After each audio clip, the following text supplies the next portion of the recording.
Hello everyone, and welcome to The Positive. In this video, we're going to be looking at Agfa Scala black and white reversal film. This film that I have is expired, and it's been expired since 2002, so I know the results aren't as good as they could have been, or they should have been back when it was fresher, but I still ended up really liking the results. This specific film stock was intended to be a positive image, so when you look at it naturally with your eyes in normal light, that's the final image and that's how it was intended to look. So I do think it does look best like this, but it still does scan pretty well. When you scan it, it does lose quite a bit of contrast. It goes quite flat and the blacks aren't as punchy, and the same thing with the whites. But of course, being a scan, you can always improve this with your editing software. One thing I really like about this film, as you can tell from how it looks naturally, is the blacks are very deep and the whites are also very punchy. So the contrast is really impressive on this film. The really cool thing about this process is that you actually don't need the Agfa Scala film.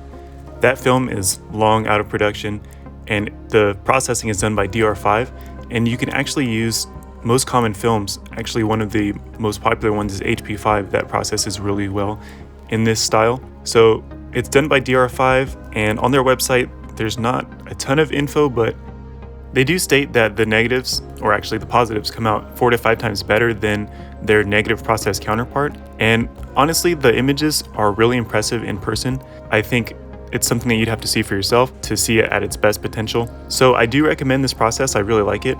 And I think with some fresh film, maybe like HP5 and some careful metering, you can get some really impressive results with this process. Without further ado, here are some more of the images.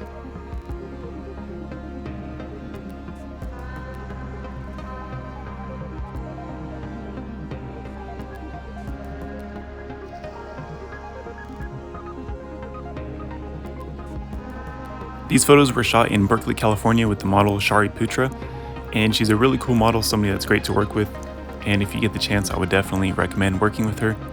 I'm going to link her Instagram information below, and thank you guys for watching. We'll see you next time on The Negative.